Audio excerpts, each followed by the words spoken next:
Thank you very much, Wes. Thank you very much for the introduction. As you said very well, we have an ongoing partnership now for that year. It has been a very fruitful partnership.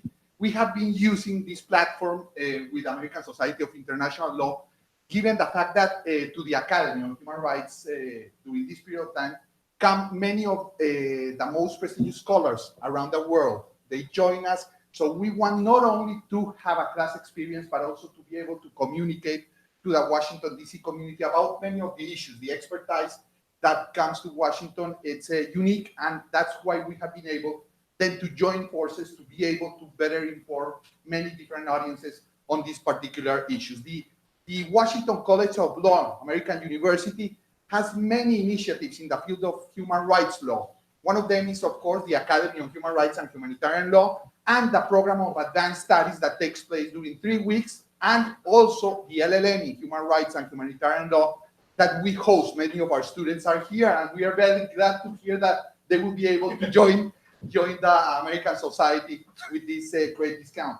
So simply to tell you that we are beginning this year cycle, we're going to have a couple more conferences here. We are also hosting several panels in the Washington College of Law during these 3 weeks. And we'll begin, I think, with a fantastic panel. You know, the breadth and depth of knowledge in this table is fantastic. And we have the privilege of having our moderator, Professor Fernanda Nicola from the Washington College of Law, an expert in transnational and comparative law, will be hosting and guiding the panel through this fantastic discussion regarding national implementation of human rights decisions in a comparative approach to the European human rights system and the inter-American system. So, Fernanda, I will leave you with the panel, and thank you, everyone, to be here. Thanks. Thank you, Claudia and Diego and Wes, for opening up this event. Today, we're having a panel on the domestic implementation of international human rights judgments and ongoing conversation in the European and inter-American human rights system. We're going to start with the human rights system in Latin America, and we will start with President Eduardo Ferrer McGregor Poisot, who has served as a judge at the Inter-American Court of Human Rights since 2013. He was vice president of the court and became president in January 2018. He's a member also of the Instituto de Investigación Jurídica, la UNAM, in Mexico, and he has been visiting professor at Washington College of Law, Stanford University, and Notre Dame. He's written numerous books, and we're thrilled he's going to open up our panel. Next, we're going to go to Viviana Christie Savage here, who's the executive director of the Center for Justice and International Law, CEIL, an organization that is very well known. Has worked for many years throughout the Americas to promote human rights through the use of international law and the inter-American system. Viviana has litigated numerous landmark cases on behalf of victims of human rights violation before the Inter-American Commission, the Court of Human Rights. She's also a founder of GIQUAL, a campaign for gender parity in international representation. And together with other regional and international experts, she's currently developing La Esperanza Protocol, a protocol on investigation threats against human rights defenders. Finally, thank you for coming all the way from Copenhagen. Professor Michael Rasmussen is a professor of European law and integration at the Faculty of Law at the University of Copenhagen, trained both as a lawyer and as a sociologist. He has pioneered the sociology of international courts and law and made key contributions to both the theory and methodology of international social legal studies. He is the founder and director of iCourts, the Danish National Research Foundation Center of Excellence for International Courts that has amazing possibilities for postdoc and research, and it's a beautiful place to visit. And they conduct a lot of empirical studies. And let's say that Michael was the eminence grise behind the Copenhagen Declaration just signed at the European Court of Human Rights. So without further ado, I will keep the time and have Judge Eduardo Ferrer start with his first 15 minutes and then move to Viviana and then end up with Michael. And please, Judge Ferrer. Well, thank you very much, Fernanda, for this kind presentation.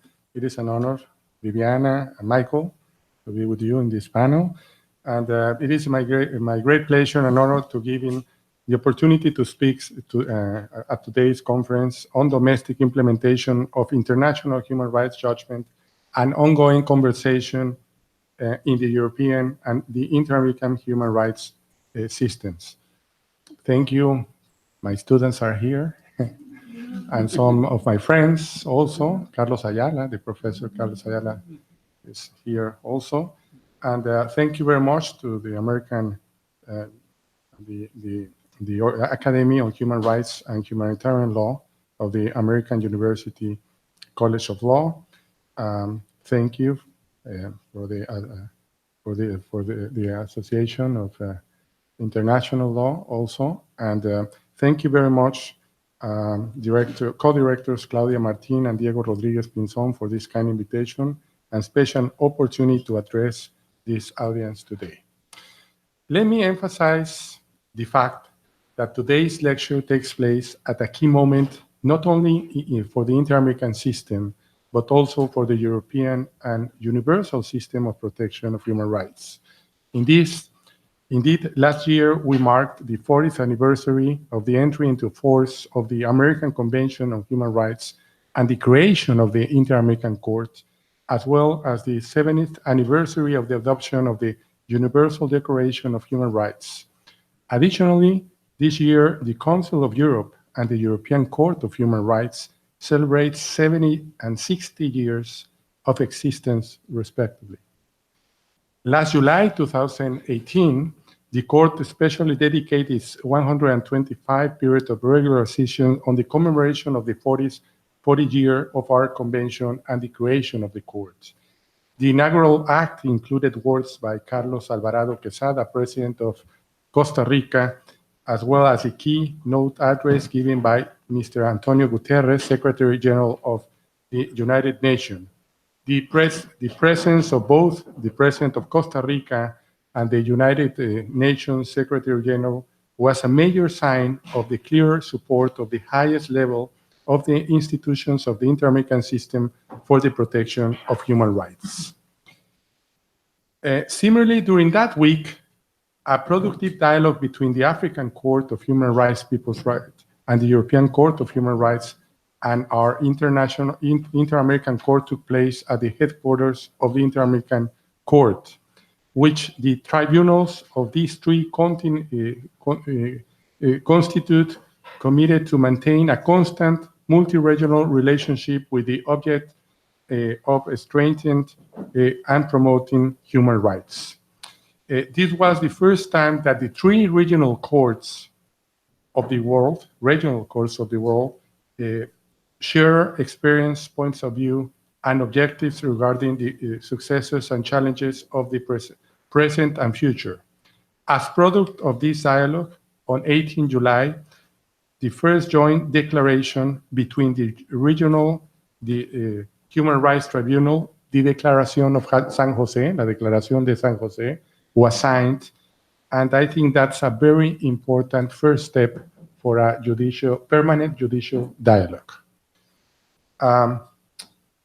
But let's get started to the real point of this panel. Allow me now to further elaborate on the court's impact at a national level. And for that purpose, I want to share some examples, some recent examples of these of the implementations of the judgments, of the Inter-American Court judgments in the national level. First example, let me talk about the case of López Lone versus Honduras. In 2009, a COP in-seated President, José Manuel Zelaya Rosales. 4 judges, the victims in this case, opposed the COP and supported the preservation of democracy in the state. The judges aptly spoke out against the COP and performed various judicial actions in support of democracy. After the COP, all 4 judges were subject to disciplinary proceedings and were removed from their positions, although this dismissal of one of them was later revoked. On October 5, 2015, the court issued its judgment where it declares, inter alia, the violation of the rights to judicial guarantees, the principle of legalism, freedom of expression, freedom of association, political rights, judicial protection, and the right of assembly. The court emphasized on the fact that representative democracy is one of the pillars of the system that the convention forms part of and constitute a principle reaffirmed by the states of the American in the OAS Charter, a basic instrument of the inter-American system. Furthermore, it indicates that one of the constituent elements of representative democracy is the access to and the exercise of power in accordance with the rule of law. The court also ruled that the state had to reinstate the judges imposed similar to the ones they held at the time of the facts, with the same compensation, social benefits, and rank as that which they would have had were they reinstalled troops. On October 19, 2018, very recently, the Supreme Court of Honduras complied with the reparation order in the court's judgment and reinstated the judges in their posts. I think that's a good example how a judgment of the Inter-American Court had his implementation in the national level. Second example, I will talk about some provisional measures. Yesterday we had a provisional measure also, very recently, but I will talk about two other ones. The case of Duran and Ugarte versus Peru. In 2000, the court issued a judgment in the case Duran Ugarte versus Peru, where it declared that the state had violated to the treatment of Norberto Duran Ugarte and Gabriel Pablo Ugarte Rivera their right to life.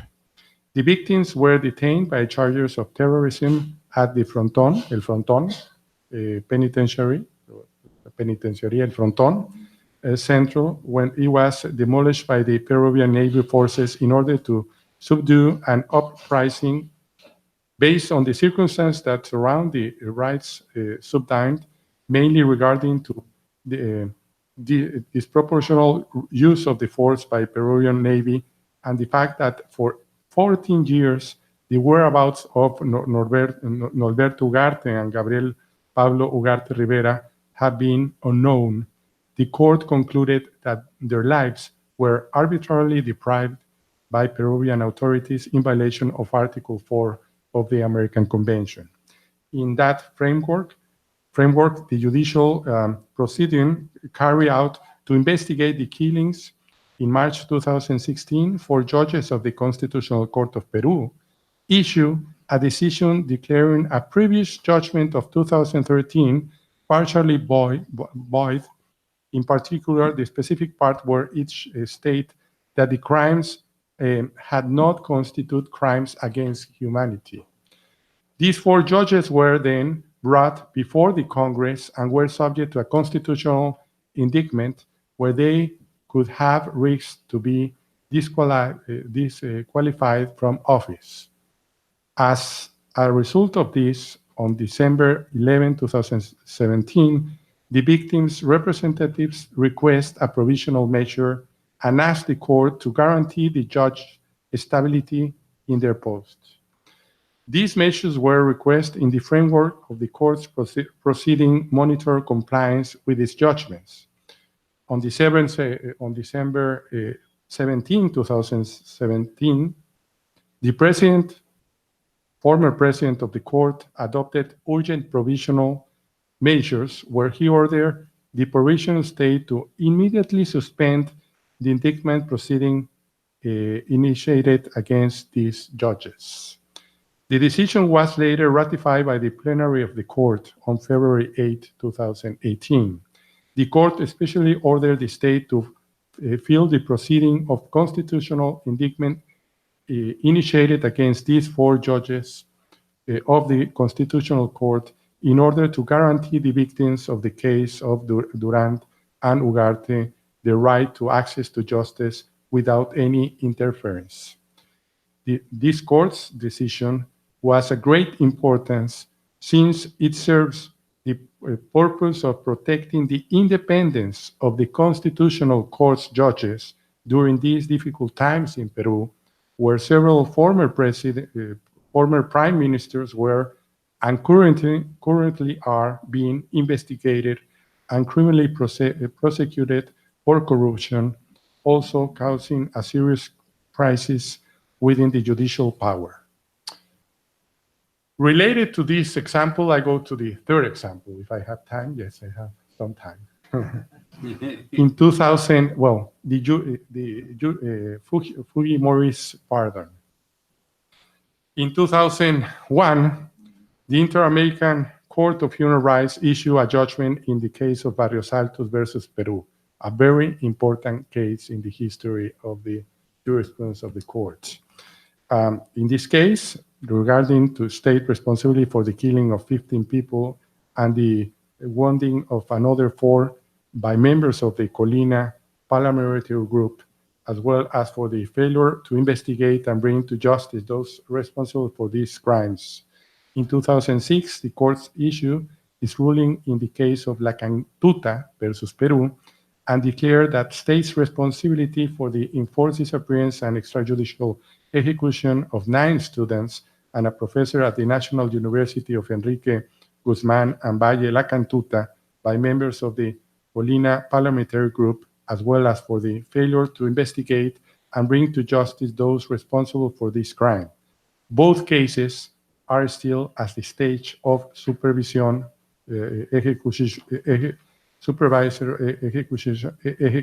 of the judgments at the court. In 2009, the Special Criminal Chamber of the Supreme Court of Justice in Peru, in an unanimous verdict, found former President Alberto Fujimori guilty of the serious injury, murder, and abduction of those dozens of people, which the court stated constitute crimes against humanity carried out by these subordinates when he was head of state. He was sentenced, Fujimori, for 25 years in prison for these crimes. However, on 24 December 2017, former President Pedro Pablo Kuczynski issued a supreme resolution granting former President Fujimori a pardon and the right to grace on humanitarian grounds, with respect to the current conviction and ongoing criminal proceeding. In a landmark decision, I think, May 30, 2018, which was taken at the stage of monitoring compliance with judgment, the Inter-American Court ruled that the Peruvian courts had to review, the court didn't do it, but say to the national level, have to review whether the pardon granted to former President Alberto Fujimori constitutes an unnecessary and disproportionality impact on the right of access to justice of the victims of the Barrios Altos and La Cantuta cases. This instantly became an historic precedent for human rights. The ruling states that in cases of serious human rights violations, which constitute crimes against humanity, as determined and confirmed by the highest courts in Peru, a measure designed to protect the psychical integrity of life of the person convicted on those crimes should only be applied in very extreme cases and should not necessarily result in their release, much less extinguish their criminal liability. The court stated that it was within its jurisdiction at the state of the monitoring compliance with the judgment to rule on the humanitarian pardon granted for former President Fujimori and observes that Peru had not complied fully its obligation to investigate, prosecute, and if necessary, punished several violations of human rights in the Barrios Altos and La Cantututa case. After this decision, Peru's Supreme Court ruled that the pardon was invalid with the criteria of the Inter-American Court, and Fujimori had to return to prison to serve the full terms of this sentence. I tried to just have some examples, recent examples of the implementations of the judgments of the Inter-American Court in the national level. One provisional measure, one in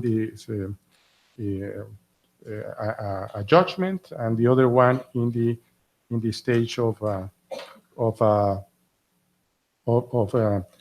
supervision of the judgment. Well, maybe in the Q&A I can explain more. Thank you very much. Thank you so much, President Ferrer. And now Viviana Christie-Savage. Thank you very much. It's truly an honor and a pleasure to be here at this table. I'm very thankful to the Academy of Human Rights and Humanitarian Law and to ASIL for the invitation and also for sharing the panel with such distinguished colleagues. As you already know, I work for an organization that is known for its defense of victims of human rights violations. We represent over 14,000 people in individual and collective cases. And we work to pursue dignity, equality, and democracy, and the defense of the human rights of those people, and as well as social change in the Americas. And victims keep us grounded. So we are actually very interested and thoughtful about implementation and compliance. And this is because victims do not necessarily just want a piece of paper or a legal standard, but they want to make sure that the suffering that they went through is not perpetrated on others, and that they have their dignity restored. So we lose sleep on this issue, and as an organization, we've been thinking and trying different paths domestically and internationally, developing processes and standards and jurisprudence and institutions and also research in order to push through an agenda of compliance and impact in order to maximize the levels of compliance and impact of the Inter-American system. So in the best American tradition, I'm going to offer you a roadmap of what I'm going to say, and I'm going to say three things. I'm going to talk a bit about the research that we're doing on compliance with respect specifically to issues of justice in the Inter-American system and in the Inter-American Court in particular. I'm working with Professor René Ureña from University of Los Andes, and we're working with the support of the Max Planck Institute, the Konrad Adenauer Stiftung, and the support of both CEGIL and University of Los Andes. The second topic that I'm going to briefly go through is the issue of impact, and I'm going to highlight some types of impact that are less discussed in the literature on compliance and impact of the Inter-American system. And third, I want to offer some reflections on issues of compliance and impact from a practitioner's experience. It's what I called from the ivory tower to the town plaza, a hands-on experience on compliance. So going to issues of levels of compliance, I wanted to share with you some of what the literature, the academic literature on compliance says about the orders of prosecution and punishment of the Inter-American system. And it's quite disheartening. Much of the literature says that levels of compliance with issues such as symbolic reparations or monetary compensation are actually very good. They are around 47%. But when you talk about justice and punishment, the levels of compliance go to 10% and partial compliance to 13%. Those are some of the historic numbers that have been given by the literature. And then there are several studies that have carried on quantitative analysis on levels of compliance of the Inter-American system on issues of justice. This is something very important for victims and for human rights organizations and for the tribunal itself, because impunity and justice are two very important issues in the jurisprudence of the Inter-American system. So a lot of the literature says, well, even if the system doesn't really work very well for issues of justice, then it helps in other areas. For example, in changing the public discourse, in securing symbolic reparations, in changing laws or policies. However, these conclusions or these statements by part of the literature are very counterintuitive for those of us that litigate, for the institutions and for the litigators, who have a very different vision of what's happening on the ground. Actually, we have a radically different perspective, and in trying to show why our radically different perspective is grounded in reality. With René, we went through unpacking non-compliance and partial compliance. We decided to develop a methodology that would give us a non-binary tool to see the range of positive measures that actually happen with issues of partial compliance and non-compliance. And so, as President Ferrer McGregor was talking about the case of Barrios Altos, in that case, which we've been engaged in the litigation, that is a case of partial compliance, and you have President Fujimori that is in jail. So I don't have the time here to go more in depth about how is it that we created this tool, but I would be very happy to talk about that in the Q&A. What I can say is that this tool allows us to append some of the literature and complement some of the findings of the quantitative literature and show the important strides that the Inter-American system has actually made in issues of justice.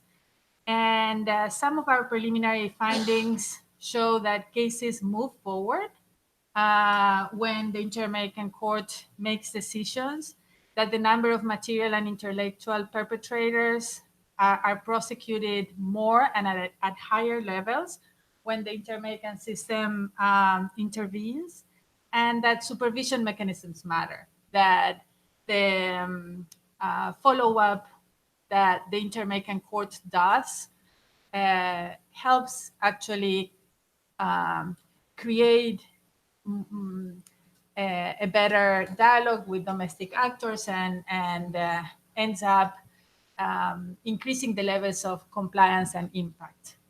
So to the second point on impact itself,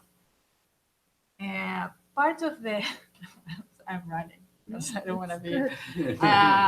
So there's a lot of literature as well on impact of what happens beyond compliance.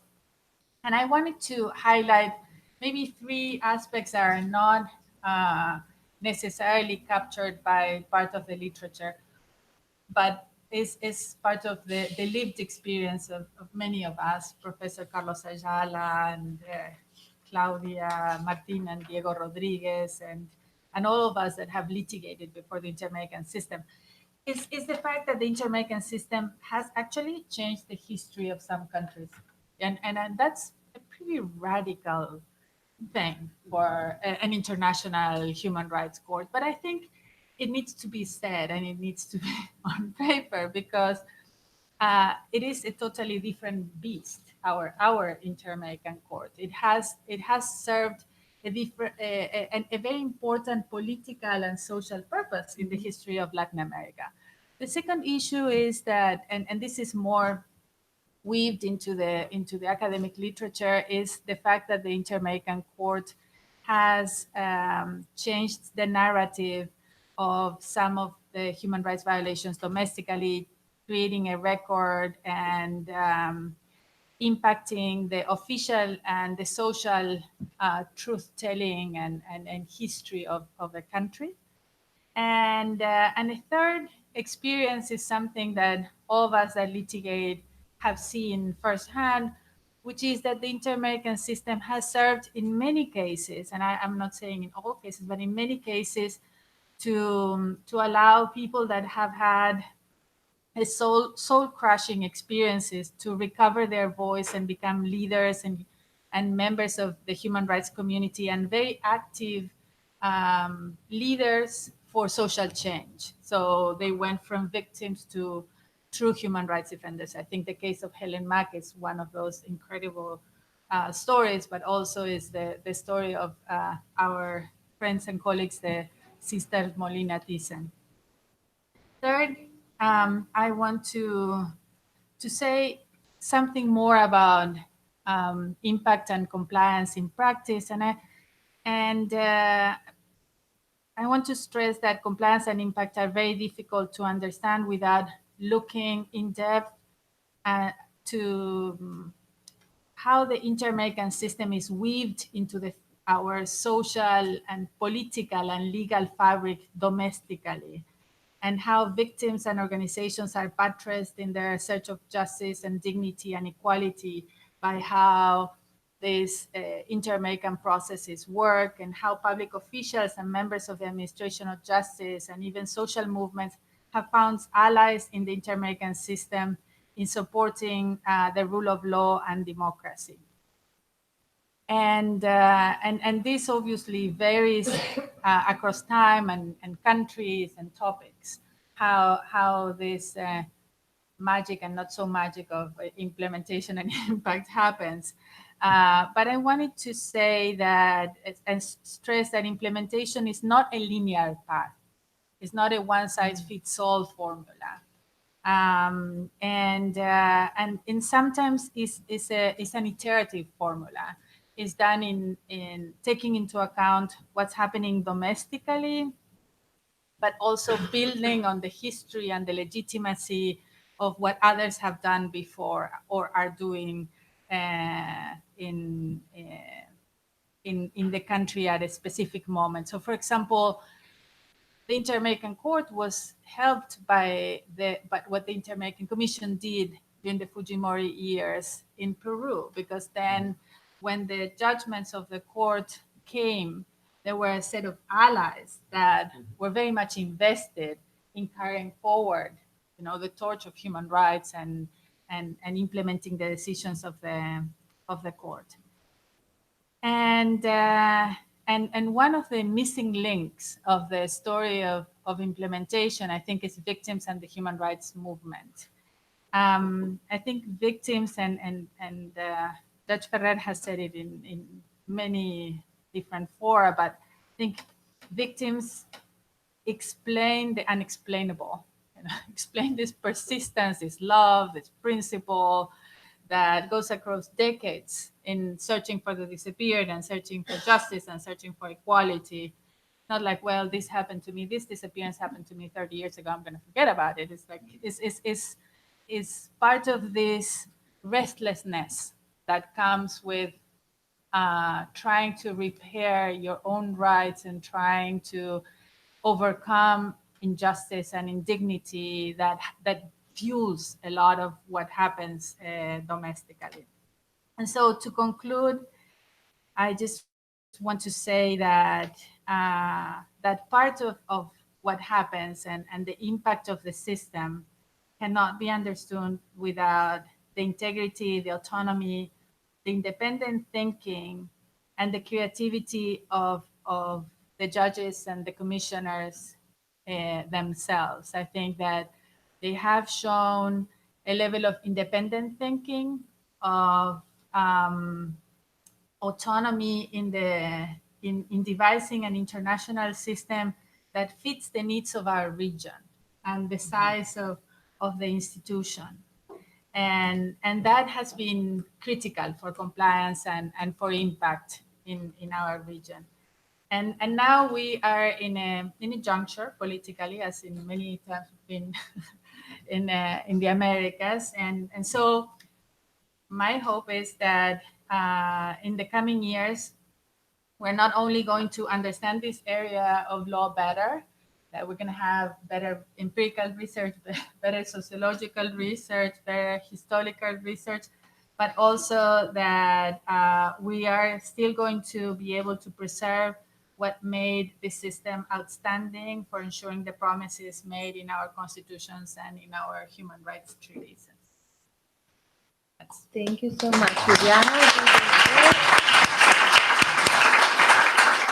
And now let's move to the European side with Michael. Please go ahead. And thank you very much. And thank you for having me here. A special thanks to Claudia, Fernanda, and Diego, and the ASIL. And I must confess that it's, I called my computer 1:15 in the morning right now, and I landed this afternoon. So bear with me if I get incoherent. So I'll just take off of where you finished about implementation is certainly not a one-size-fits-all. In the European context, we have 47 member states, 830 million people.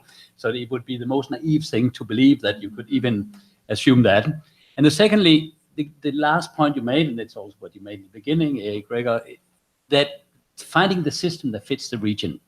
And my starting point here is in a way that in Europe, what's happening now with subsidiarity, rebalancing, so on, it is an attempt to find a better fit between the realities. And one of the problems in Europe is that there is effectively a case overload. I'll come back to it. The numbers are staggering even today after they've been halved. And so the attempt is to find implementation via other means. In some ways, it might be a historical irony, but conventionality control is becoming hot stuff in Europe. They just call it something else. We'll get back to that. So, European human rights, if it works.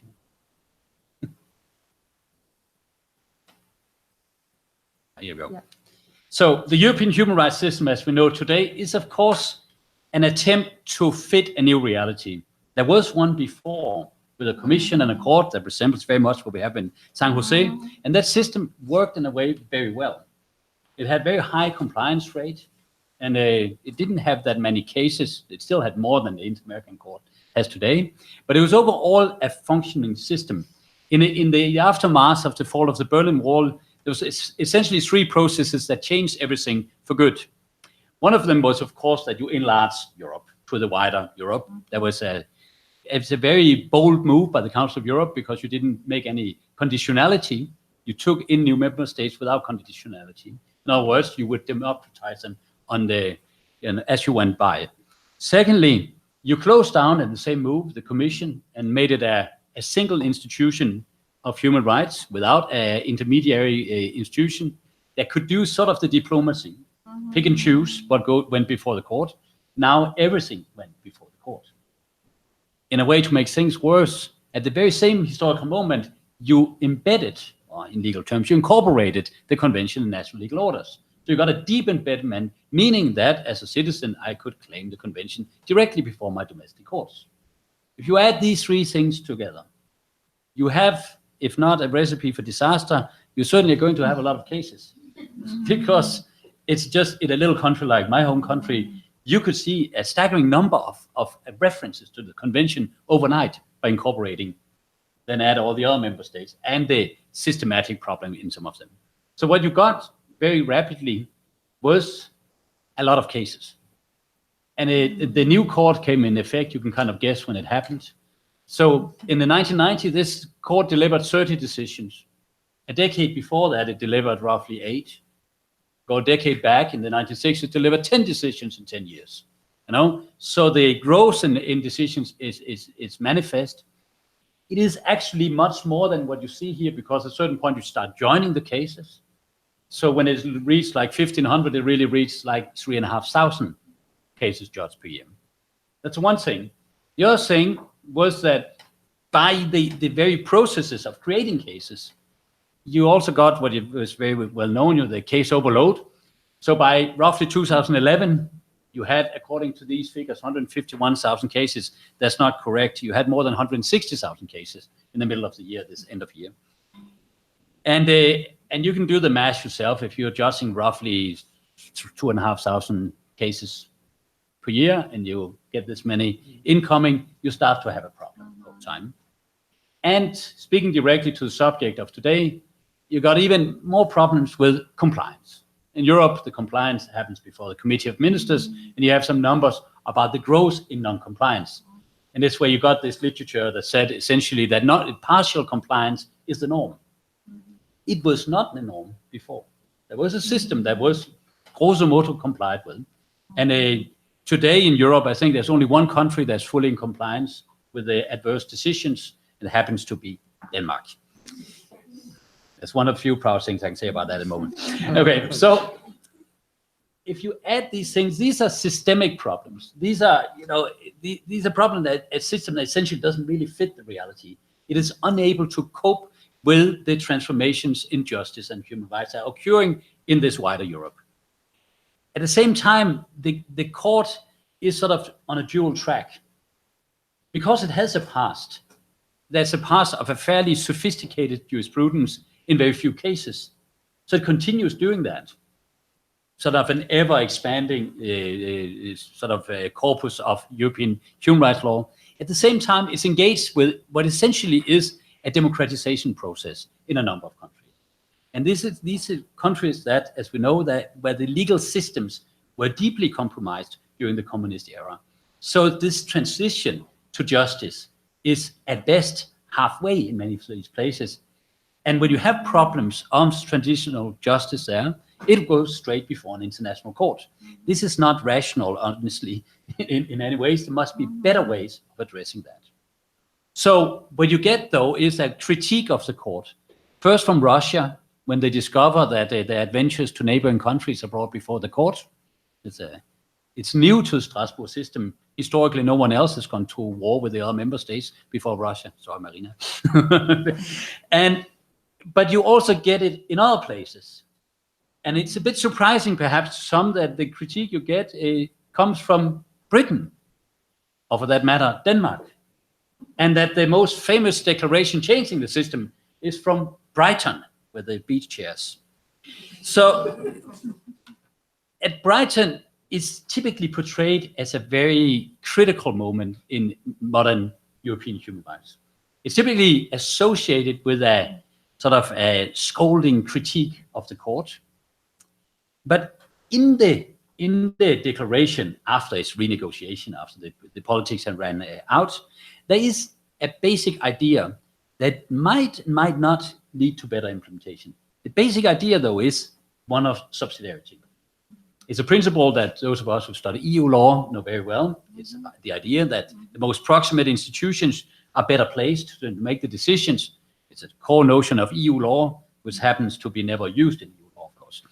But this idea of approximating institutions started perhaps having some effect. And we studied that statistically to see if we could detect growth in what in European jurisprudence is called margin appreciation.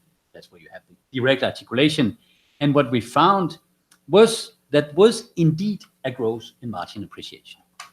And it's a little bit tricky. It's because the number of judgments is going down over this period, but the number of references and totality of case law is stable, and thus there is a growth in relative terms. Another thing that we studied was, of course, where do you see a growth in subsidiarity then in Europe? And if you use the same data, you realize that some interesting areas, but perhaps most interesting from a political perspective, is the growth in reference under Article 8, which is one of the areas where you have most critique from the Western democracies, such as the United Kingdom and certain other countries. Another area that is a huge growth is strange, is Article 35, which is basically the access provision in the European Convention is about the exhaustion of local remedies. But what you start seeing is that the notion of subsidiarity, first devised as an idea of proximity, is then taken up by the judges themselves. And you probably heard about the age of subsidiarity pronounced by the judges themselves. as this idea that if the domestic institutions do the work, we will, take the foot off the accelerator. In other words, if there's a good faith application and consideration of the relevant case law, Strasbourg will be a little bit more reluctant. Of course, you don't have to be a professor, for that matter, genius, to figure out that some people can do this better than others. In other words, if you have more resources, a likelihood that you can perform subsidiarity control is greatly enhanced. And then when you test for which countries actually get more subsidiarity in the new era of European human rights, there is little doubt that those are the Western countries. Here you have some fancy statistics, but basically what we see is that when the United Kingdom is involved in a case with margin appreciation, they will on average win in 59%. These numbers are dated. They're winning in far more cases now. Actually, it's been a while since they've been found in violation at all. So there is a fundamental shift going on here, and it's a shift that somehow pushes the burden towards domestic institutions. And the interesting thing is that how it's occurred as first a political critique of the court, particularly dynamic interpretation, which then has been taken up by the court itself and turned into this new subsidiarity doctrine. The doctrine has then been codified in the recent Copenhagen Declaration, and it is to be seen how much will happen and how successful it will be. But one thing we do know, again, if we look a bit at the statistics, is that while this is ongoing, and you can see a decrease in the number of pending cases here, now it's a bit more recent, so until 17, down to roughly about now, we're down under 60,000 cases. It is fluctuating enormously. So even though you introduce a new notion that can somehow keep it in check, the evolution of caseload, the underlying social dynamics of Europe are unfortunately of such an order that they're far more unstable. So the sort of the peaks we get here, the 14,000 cases ruled on in the early 17 is essentially a little trick done by the court. It's a Burmich case where they basically moved the cases to the Committee of Ministers, saying that we cannot deal with repetitive cases anymore. So that's another way of saying subsidiarity is that we will look at principal cases, not repetitive. Okay, that changes things, but the interesting thing is that the underlying conditions of the system are so unstable that even though that you sort of push 14,000 cases from one desk to another, from the judicial to the political, the cases generated in Turkey as we speak are far greater, estimated at least 25,000 cases from the failed coup d'etat. So European human rights have tried to introduce, we call today conventionality control, which essentially is what it's all about. It's an obligation for domestic institutions to check whether they fulfill the obligations. But at the same time, the system itself is not really finding the balance. And if we look at something fancy, the case throughput of the system, that is very simple. How many come in and how many leave? And if you have too many already, that number should be more than 100%. It should, if you are going to reduce backlog in Strasbourg seriously, it should be about 135%. And that number has only been achieved in a few years right after the Brighton Declaration. And that was essentially when you picked the lowest hanging fruit. You took all the easy cases. After you picked all the low hanging fruits, it's like picking an apple tree, then you have the high hanging fruit. And this, I estimate there is roughly about 24,000 difficult cases in Strasbourg, which have to be dealt with individually. That is a little bit of, and that in a context where we have assessed the capacity of the institution. And now you're going to be surprised because before 2012, the European human rights system has an average capacity of dealing with 28,746 applications per year, either by striking them off, dismissing them, so on, or adjusting on them. After Brighton, the average capacity of the Strasbourg system is 70,645 applications per year. If I have one advice to law students today, don't get a job in Strasbourg. It's a bad joke. So, at least it's very hard work. So it's plain to see, if you're willing to see it, that there is something rotten in the system. And to use your great formulation, it doesn't quite fit the region. it is unable to find that balancing point where it is in balance with the amount of cases coming in and solving the real issues. And that's the reason that, that the latest reforms, although they didn't go very far, is somehow trying to re-engage constituencies in the system. And of course, the irony is that some people, including myself, might suggest, why don't we get a commission again? Of course, I'm knowing that we'll never get one, although we have the office for it, since the building was made for it. It's not going to happen. So the only thing left is some kind of subsidiarity. And subsidiarity, as we know from the inter-American system, is perhaps a way that leads to better implementation, because the likelihood of implementation by proximate institution is possibly higher, but I'm only saying possibly. Thank you very much. Thank you.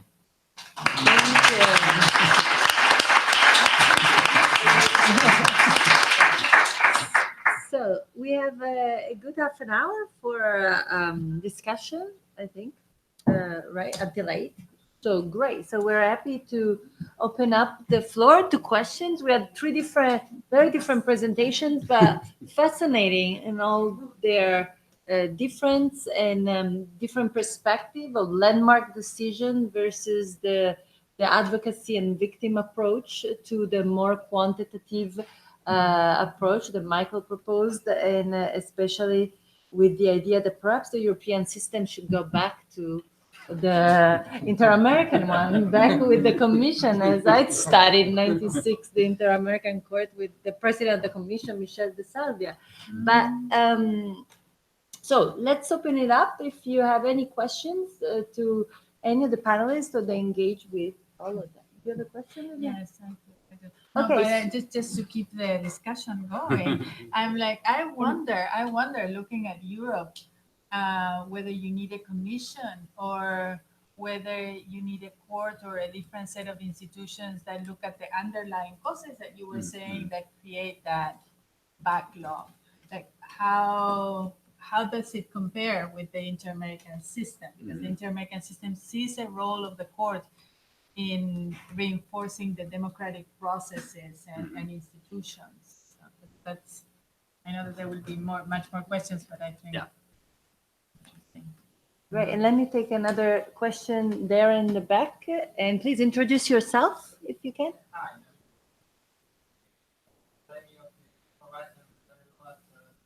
University. For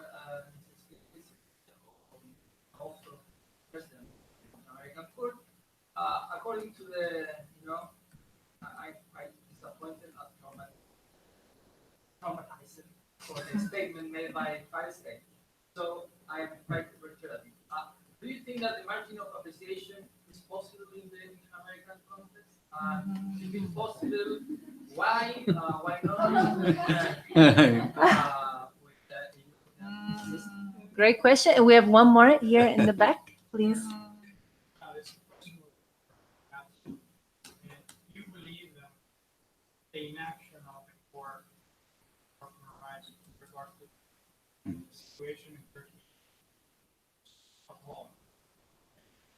It really is very difficult for anyone looking at knowing that people from Turkey, citizens of Turkey, are trying to apply, bring their cases to the court, and they're being told all this force that Turkish government together to say they're doing something about it, they just need to pay, somehow prevents them from actually accessing the court. So I mean, is this what's happening, that they are getting so many cases that now they just can't do it? How is that? Okay, thank you very much. Let's start with these 3 and go in the order of the panel. If President Ferrer would like to start us. Well, the first thing is that when I was preparing my class for today with my students, I noticed that today is 29th of May. That was 40 years ago, the first session of the Inter-American Court here in Washington. The 22 of May were elected the first judges of the court, exactly 40 years ago. And the 29th, the court, the first court, there are 6, not 7 judges, because one didn't accept to be judged because he was ambassador in El Salvador in United Nations, and he thought that it was incompatible with his function. But with the 6 judges, 40 years ago, they were having their first session here, and they asked themselves, "What are we gonna do? We don't have any budge." No, that was the first question. After, well, we're here in Washington, so we tried our first session. But this is an important difference between the European Court about the commission or the permanent judges, the permanent commission, the permanent, no? So that's an important thing, no? And well, margin of appreciation. That's the question right now. And to this day, the court has not followed that doctrine, no, directly. But in some cases, it is a margin of appreciation. It doesn't say it like that. No, in the case of the first case against Mexico, there was Castañeda, no. Well, it was a kind of margin of appreciation, no? Because it didn't say it was a violation not to have a candidatura independiente, no? And says each state has the liberty to do it or not, no? That was a kind of margin of appreciation. But we have to see, no, in 40 years, only 250 cases have been resolved by the court. How many in 1 year? In 800, and in the last year, 870, no, judgments, no? We in 40 years only around 240 judgments. So we have to understand the type of violations that are in the court, and the historical, no? Historical is different, but the new area of the court is handling with new types of violations. So that's the question. I don't know. In the future. And I think in the agenda, in the political agenda, it will be a discussing in the next months. So we have to be prepared for that. Thank you. So I'm also glad to see my students here. I have to say that's a surprise because I didn't advertise that. They know where. But Tomas, thanks for your question. I think that margin of appreciation is being used by some states as a euphemism for don't go there. Do not protect these rights. Don't go into solving these issues and things like that. I am trained in philosophy, and in my first years at university, as my former classmates can say, I was an assistant of philosophy, and we read some of the work of Argentine philosophers and English analytical philosophers, and they talk about how concepts, are vehicles. So margin of appreciation can mean different things, and I think that I wouldn't be opposed to, and I think the Inter-American system is not opposed as well, finding different ways of protecting rights. Actually, with the whole framework of accountability, the Inter-American Court, depending on the legal framework and the specificities of some cases, has called for the overturning of amnesty laws and voiding laws, or accepting that the judiciary can actually get to the same result. So the court itself and the commission have not been opposed to different paths to securing rights. What I think it has been part of the tradition of the Inter-American system is not leaving void spaces of non-protection, which is, I think, is part of the political agenda behind some of those that are calling for subsidiarity and for a margin of appreciation, but with using that same label with a different type of meaning. And then on the European interpretation of deference, I think we always say in Latin America, we're not Swedish. But neither are we. And it shows. I remember when we had these discussions with the European judges about disappearances and how shocked they were. So, no, but I think that I am glad that the Inter-American Court has always been very mindful of the landscape in which we work and what are the appropriate types of deference at different times in order to secure what is their main mandate, which is ensuring the protection of each individual. So. Yeah. Michael? If I may say a word about the margin appreciation. So, and I think it follow the way it was constructed in European law is that it follows naturally from the setup of the convention system, where the member states, at the end of the day, are the key actors. They're the ones who have to comply with the convention, and if they don't, then you can go to a monitoring body. So that it is deeply in the system, that the main actors, the ones signing up for it. And as at the early days of the European system, you have very few cases, even before the Commission. Of course, most is solved locally anyway, by local solutions, local institutions. So there is a diversity in approaches. And I think where it gets tricky, and it has been brought up back in the early 90s in France in particular, what is the opposite of uniformity? It's not necessarily relativism.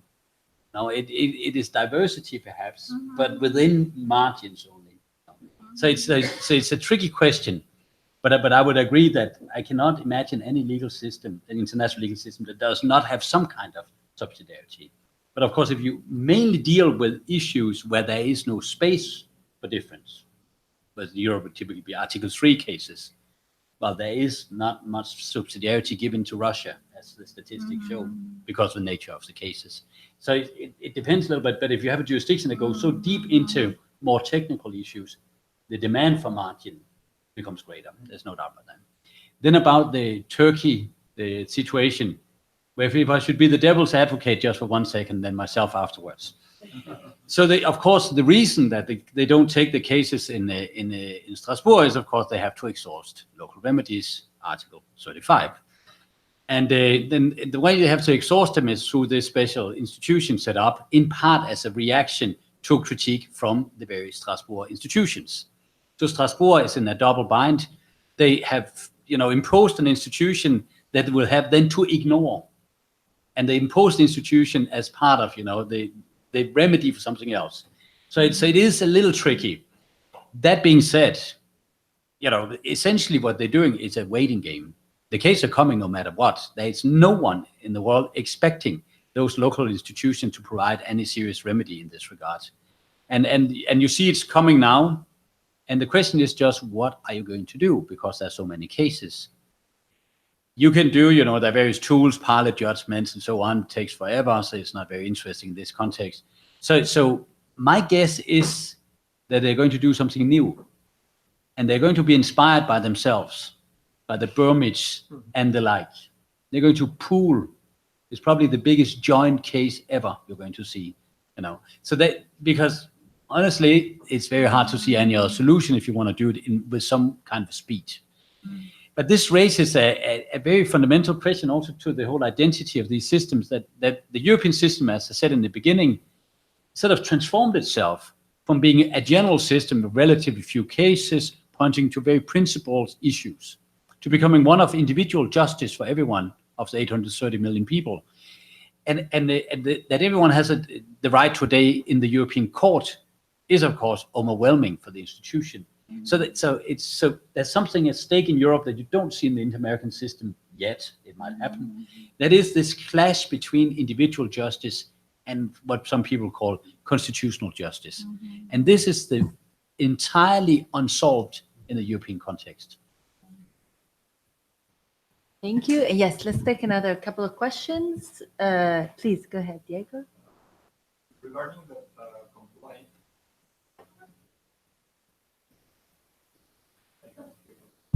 Introduce yourself too. regarding the compliance of the judgments, I don't know if there is a relationship.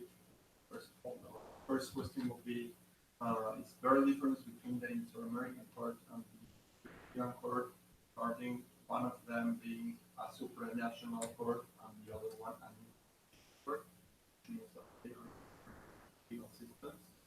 That would be the first question. Are they both supranational or international level? And in case they are different, would that be probably the reason or one of the reasons that may defer the number of clients?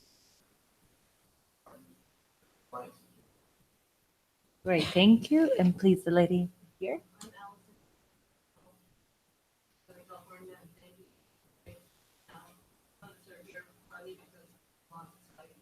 Yes. Yes. I wanted to ask a little about the role of the digital systems in light of that you have. Would it be possible for you to say something about what might predispose judges to be more interested in very energetic efforts to comply with these rulings? Are there differences in the kind of curriculum and maybe their devise and the judges and these two systems interact with each other? And then the second question, I'm curious about public satisfaction with the institutions in terms of ensuring cross-cultural legitimacy, and are there any kind of performance reviews or efforts to do surveys to see what the non-elites think of the functioning of these institutions? Great, thank you. Any other question? So I want to put something on the table too, which is something that President Ferrer started with, which was the permanent judicial dialogue. And it's very interesting to me because not only the San Juan Declaration, but also this judicial dialogue in Europe between not only the Inter-American Court of Human Rights, but also the European Court of Justice, and even the Supreme Court is in discussion with your courts. And I was wondering how much this judicial dialogue, which might also be with the national courts, and whether you have that. In the European Court of Justice, we are seeing a huge and a more robust judicial dialogue between the domestic courts and the supranational international courts to do exactly what we're talking about here: implementation, marginal appreciation, or like better understanding of what's happening. So it's the kind of legal diplomacy a bit that it's missing in Europe with the Commission, but it's happening through judicial diplomacy, and judges are more aware of what's happening in other jurisdictions and also are aware of the resistances and the blind spots. Thank you. So shall we start again in this direction? President Ferrer, please. Well, what do we mean about judicial dialogue? That would be the question also. Yeah, it's a big No, concept. because yes, because yes, I think right now in the Inter-American system, the Commission and the court always look what the court, the Constitutional Court, the judges, the national level says, you know, and more and more we're citing the judgments of the national level. So that's a reality, you know. Every judgment, every advisory opinion that we have, we make a comparative study, a constitutional study of the region, but also beyond the region. No? So right now, I think it's a very strong dialogue, not only judicial dialogue, but with the United Nations, with the European Court, and right now with the African Court of Human Rights also. We're looking what they are saying, and they are looking what we are saying, and they are, their judgments are not exactly with our view. No? It's a new view. So I think it's very strong right now, this judicial dialogue. It's a robust dialogue, more than judicial dialogue. No. The second thing about the supranational or international, I don't know exactly if the European Court is international or supranational. No, I read a lot of the theory, and I'm very confused. I'm not sure if the Inter-American Court is supranational or international. No, no. Yes, yes. I think it's changing a little bit that classical view, no, of what we understand about supranational and international. Of course, we're international, no, but we have in the implementation some ingredients of supranational also, and with the pilot judgment also, no, right now. So we're that classification. I don't know. We're gonna discuss that in class tomorrow. No, but that's an important issue. The conventional control, it's something that changed a lot, this view also. And the difference in the, well, Viviana will say more about that, but it's very important,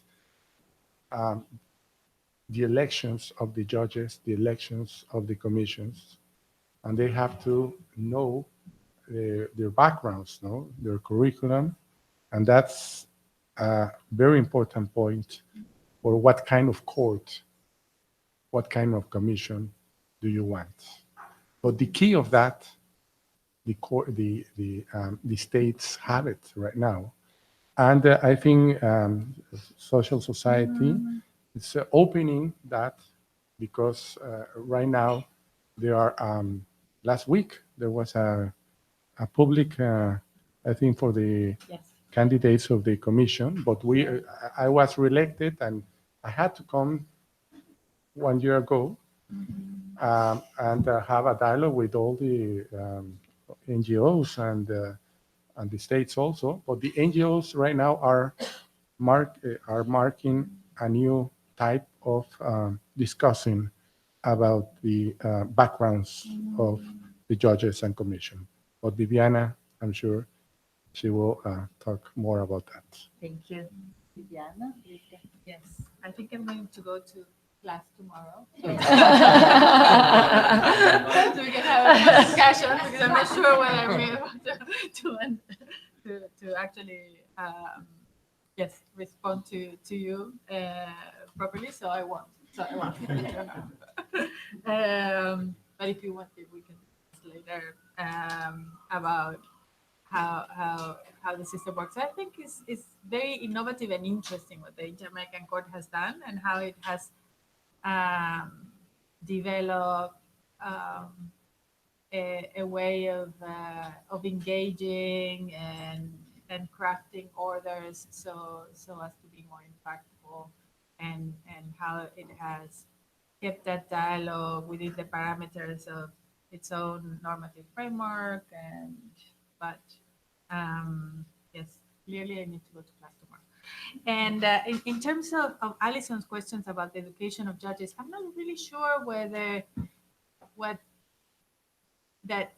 education is the critical piece for understanding how they see themselves and what are the outcomes that they have. I think backgrounds, gender, experience, whether they have been public officials or not, whether they come from academia, their personal histories and their transit in human rights, I think. But yes, please, I'm afraid I let's wasn't integrate. clear. Yes. I was wondering if there are courses for the judges once they're on the courts, if they want to know more about cybersecurity or how to evaluate scientific evidence, or are there continuing education judges once they've already been selected, for those who want to, those who like to influence the way they handle particular issues before the courts? Okay. As far as I know, no. I think that a lot of they're delving into new issues, and what the court has done is they have called for expert witnesses to enlighten them. They have the staff at the Secretariat and the judges have received talks about different issues, for example, humanitarian law on issues like that. And we as representatives of the victim as well, when we know that the court is doing a groundbreaking decision on an issue that is fundamentally unknown and to the judges and to their experiences, we try to also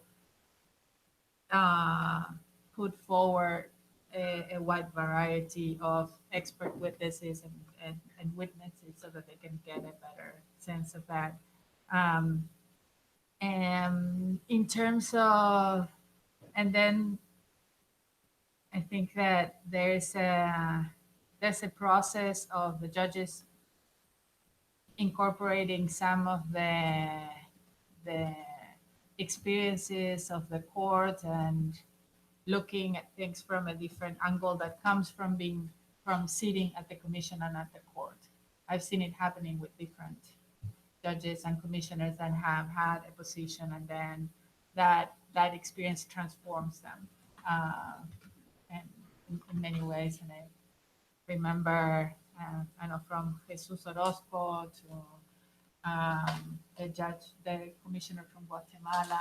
I'm sure Carlos can say what it meant for him to be there and how it transformed the way in which he saw the processes. And then on issues of public satisfaction, I know of some surveys that have been done by civil society organizations on victim satisfaction. And there's an in-depth study on reparations and victims done by one of the recurrent expert witnesses from the court, Carlos Beristain, that has also worked on that. I'm not sure whether the court itself, I'm not aware of the court itself putting forward such a survey. Right.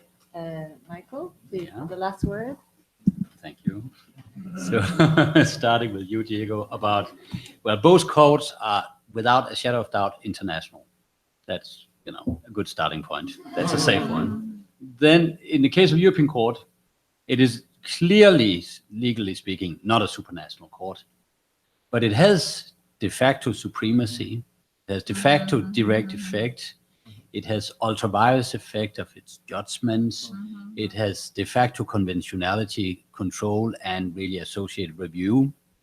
So it resembles very much what everyone else calls a supranational court, but I would underline it's an international court, and so would the judges. So it has everything, but San Jose, there's still a little work to do, to get as much, but they tend to go in that direction. It's a general trend of international courts to go in that direction of having more of a review function. That's what Karen also has called the new international courts. And then Alison, well, I think the other question though about the educational background of the judges is better. So who are they? Where do they come from, and so on?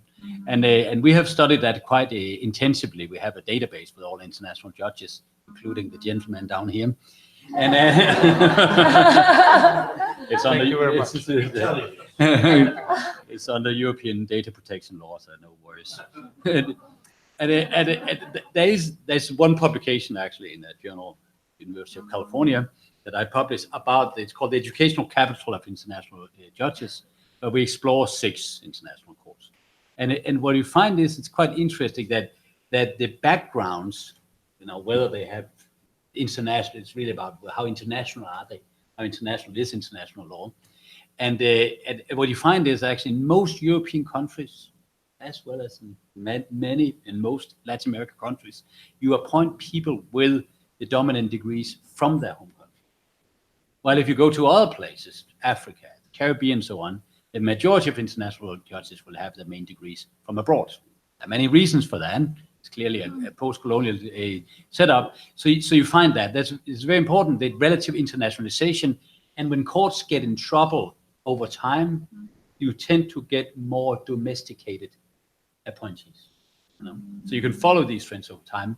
And also what you've seen in Europe, it's not published, but we've done a study where we follow the composition of the court as a geometrical space over time, and assess the various capitals or experiences they have.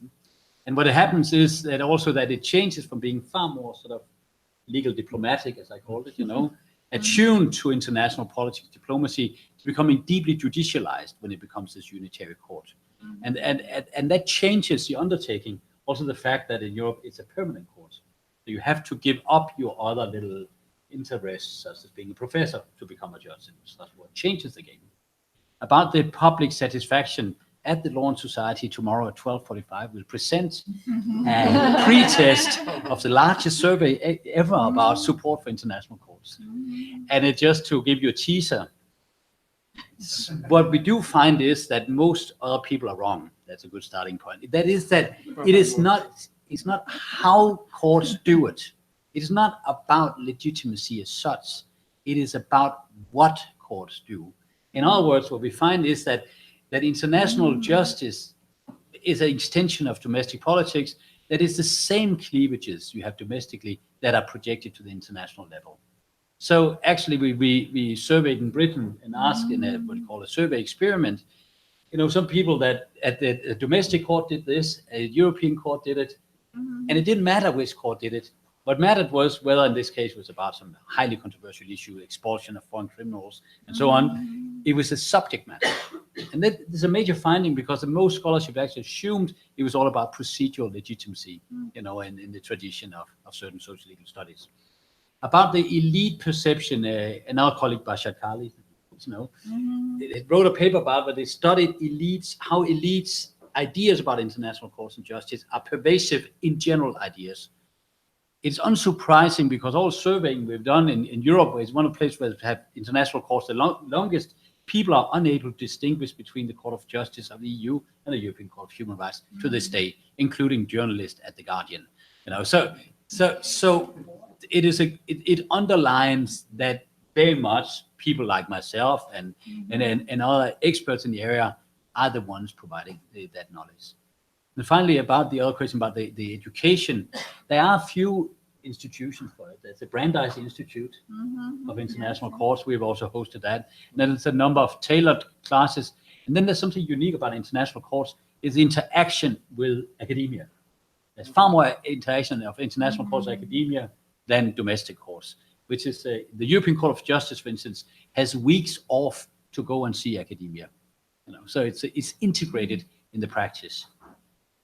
Great. Thank you to all three panelists, and please join us for the reception next